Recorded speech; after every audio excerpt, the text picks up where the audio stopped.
Gary, and it really is quite a treat for me to be sharing a podium with folks who really are visionary thinkers and are in the midst today of creating a whole new discipline, a whole new field. I'd like to betray some biases with you as I share just some casual thoughts about this field.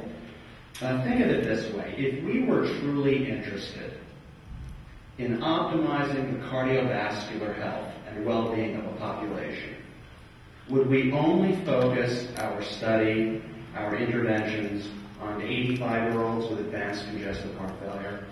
Would that make any sense if we wanted to improve heart health across the population?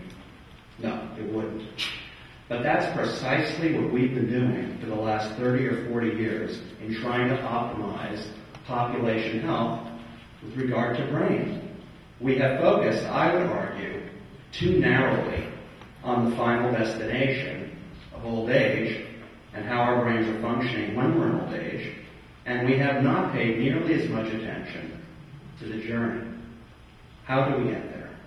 What can we do when we're younger so that the final destination is not inevitably the degree of frailty that some of my panelists have experienced in their lives, so many of you have experienced in the lives of your families, and I too have experienced in the life of my family.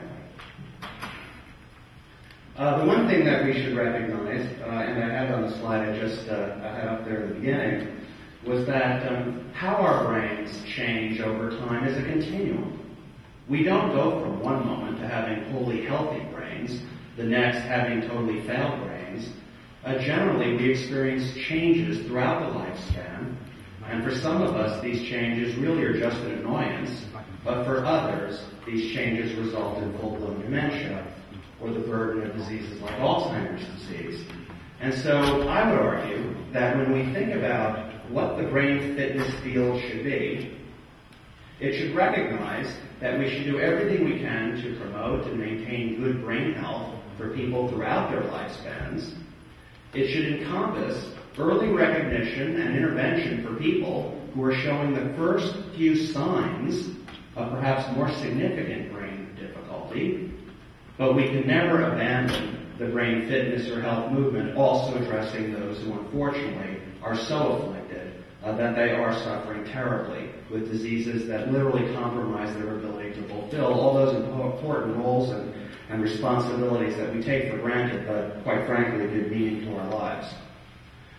What this movement should be, my 2 cents at least, is that it should clearly be what we were able to achieve in the 20th century around cardiovascular fitness.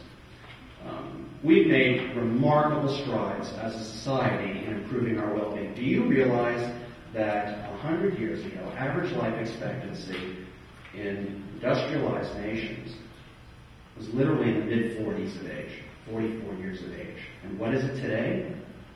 Now it's about 78 to 80. What an achievement our species accomplished here. How did we do it? Well, in the early 20th century, we know how we did it. We basically identified poor hygiene having a relationship to infectious disease, and infectious disease then killing people. And so we prevented poor hygiene. We developed antibiotics, and so that started to have a dramatic impact on life expectancy. But then throughout the bulk of the 20th century, we became very sophisticated in identifying whether our hearts may be at risk with the development of a stethoscope. And then we developed an EKG machine. And then we developed an echocardiograph.